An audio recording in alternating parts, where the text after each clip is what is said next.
Heart Medicine Devotion, The Gift and the Giver. 1 Kings 3:9-10.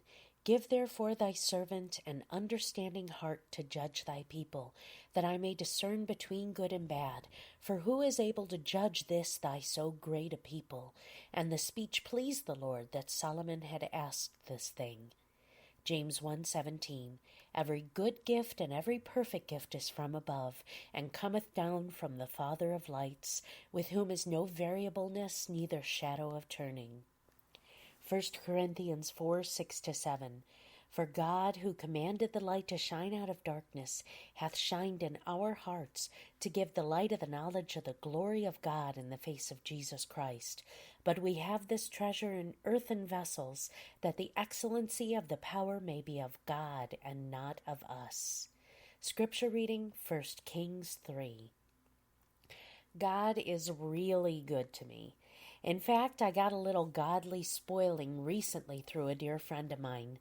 We are both girly girls who share a love for makeup. My friend recently planned to purchase some cosmetic items at the mall, and she knew that her purchase came with a free gift.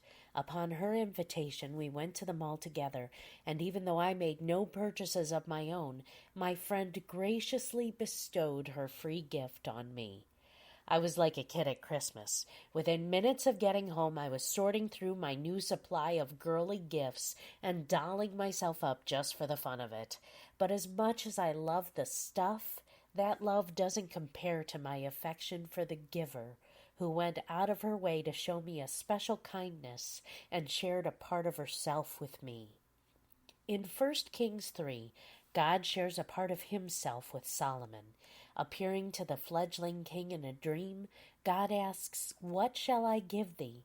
Could there be a better offer?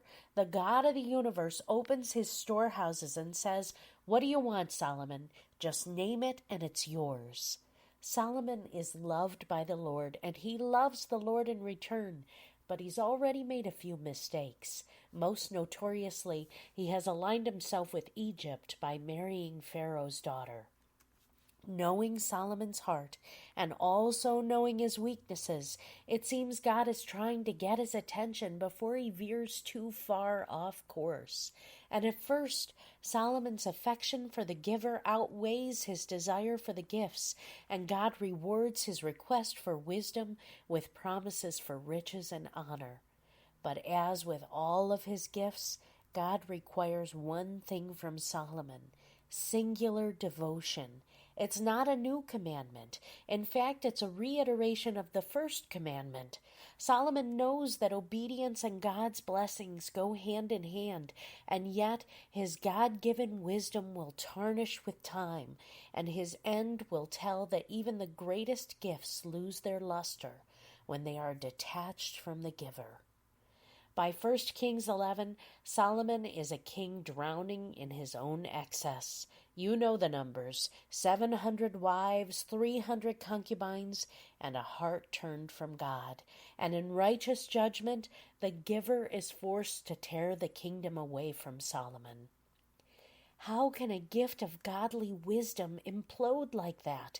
It all goes back to the giver. Our lives are full of gifts from God, but the true value of those gifts depends on our devotion to Him. Without that devotion, the full potential of His gifts is never achieved.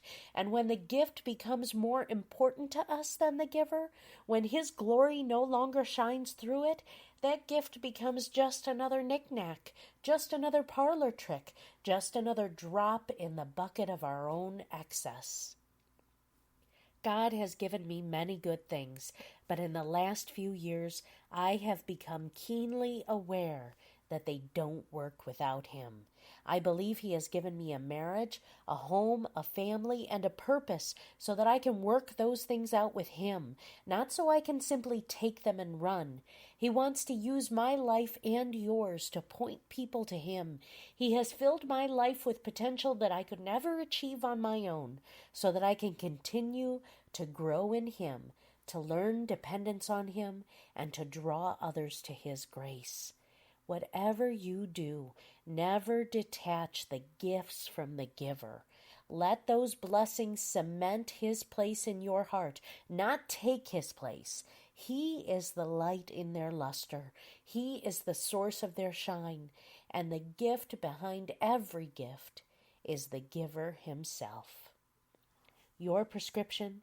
Have you taken the giver for granted? Have you let His gifts take His place in your heart? If so, give those gifts and your affections back to Him and ask Him to bring about the purpose and potential that He originally intended. God bless you.